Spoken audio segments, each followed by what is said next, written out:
भक्तजनों, गुरु नानक की साखी आपके साथ हम साझी कर रहे हैं। गुरु नानक इस संसार में उस अकाल पुरख का रूप लेकर प्रकट हुए। उसका नाम गुरु नानक ने हर जगह हर एक इंसान को सुनाया, क्योंकि संसार में लोग भगवान को भूलकर ऐश में भगवान की दी हुई चीजों से प्यार करते हुए अपने जीवन को व्यतीत कर रहे थे। गुरु नानक ने समझाया कि यह अच्छा जीवन नहीं। गुरु नानक ने लोगों को परमात्मा के भगवान के नाम के साथ जोड़ते हुए अनेक परोपकार किए। हमने आपके साथ बात की गुरु नानक देव जी के मुल्ला जी को पढ़ाने की, क्योंकि गुरु नानक देव जी उस परमात्मा का रूप थे। उन्हें कोई नहीं पढ़ा सकता था, पर संसारी पिता मेहता कालू जी, उनकी सोच अलग थी। वो गुरु नानक को साधारण बालकों के रूप में देखते थे और एक पिता के नाते अपने सारे फर्ज निभा रहे थे। पर गुरु नानक एक अलौकिक बालक थे जिन्हें कोई नहीं पढ़ा सकता था। पंडित जी के पास भेजा तो गुरु नानक देव जी ने पंडित जी को पढ़ाया। मुल्ला जी के पास भेजा तो गुरु नानक देव जी ने मुल्ला जी को पढ़ाया। ठीक इसी प्रकार जिस समय गुरु नानक देव जी को जनेऊ पहनाने की रस्म अदा होने लगी तो गुरु नानक देव जी ने पंडित जी को समझा दिया कि असल में जनेऊ कैसा होना चाहिए। आओ गुरु नानक देव जी के जीवन से जनेऊ पहनने की रस्म वाली साखी श्रवण करते हैं। जब गुरु जी 11 साल के हो गए तो मेहता कालू जी ने अपनी वंश की रीति के अनुसार गुरु जी को जनेऊ पहनाने का दिन निश्चित करके पुरोहित हरदयाल जी को कहा।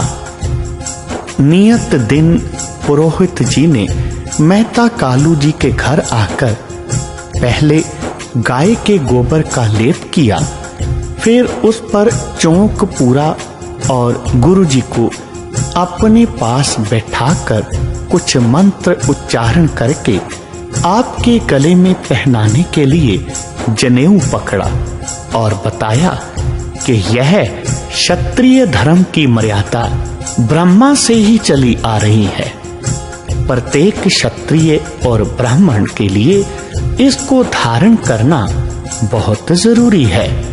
गुरु जी ने कहा, पुरोहित जी, जब यह मैला हो जाता है इसको उतार कर और नया पहनना पड़ता है और अंत समय यहीं रह जाता है। इसलिए जनेऊ वह पहनना चाहिए जो सदा साथ निभे और कभी मैला ना हो। पंडित जी ने पूछा, नानक वह किस तरह का जनेऊ है? तो गुरु जी ने यह श्लोक उच्चारण किया, दया कपाह संतोख सूत जत गंडी सत वट एह जनेऊ जी का हई ता पांडे कत। ना ए टुटे ना मल लगे ना ए जले न जाए धन सो मानस नानका जो गल चले पाए। गुरु जी कहने लगे, पंडित जी ऐसा जनेऊ बनाओ जिसकी कपास जो है वो दया से बने, जिसकी सूत संतोख से संतोष से बने और जिसके ऊपर जत को गांठ लगाई जाए और उसको वट जो है वो सत्य का दिया जाए। अगर ऐसा जनेऊ है तो मेरे गले में पहना दो। पंडित जी ने कहा, यह यज्ञोपवीत जनेऊ कैसा है? मैं आपको पहनाता हूं। यह वेद धर्म में पवित्र माना गया है। इस जनेऊ को धारण करो। इस संबंध में गुरु जी ने कहा, चौकड़ मुल अणाया, बह चौके पाया, सिखा कन चढ़ाइया, गुरु ब्राह्मण थिया, ओ मुआ वो चढ़ पया, व तग्गा गया। अर्थात पंडित जी, यह 4 कौड़ी का धागों का जनेऊ खरीद कर चौके पर बैठाकर आप पुरुष के गले में डालते हो और उपदेश देते हो कि तेरा गुरु ब्राह्मण है, मगर जब वह पुरुष मर जाता है तो वह जनेऊ भी साथ ही जल जाता है, मगर फिर वह जनेऊ के बिना ही दरगाह में पुरुष जाता है। तब इसका लाभ क्या हुआ पंडित जी?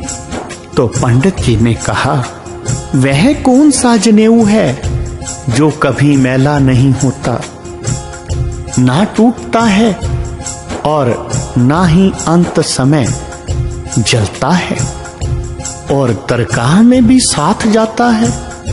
तो गुरुजी ने वचन कहे, नाय मन्निए पत उपजै, सालाही सच सूत, दर के अंदर पाइए, तग न टूटस पूत। अर्थात परमेश्वर का नाम स्मरण से कपास उपजती है और परमेश्वर की शलाघा करने से सूत तैयार होता है। इस सूत के धागे का जनेऊ अगर धारण कर लें तो वह पवित्र जनेऊ कभी नहीं टूटता और दरगाह में भी साथ ही जाता है। गुरुजी के यह विचार सुनकर पंडित सहित सभी संबंधी चुप हो गए, मगर मेहता कालू जी ने कहा कि यह कोई अलौकिक बालक है जो अपनी गति को आप ही जानता है। तत्पश्चात भोजन खाकर और मेहता कालू जी से दक्षिणा लेकर सब विदा हो गए। तत्पश्चात मेहता कालू जी ने गुरु जी को पंडित ब्रिजलाल की पाठशाला में संस्कृत विद्या पढ़ने के लिए बैठा दिया। कुछ दिनों के पश्चात जब पंडित जी को भी गुरु जी ने ओंकार के अर्थ करके सुनाए तो वह हैरान हो गया।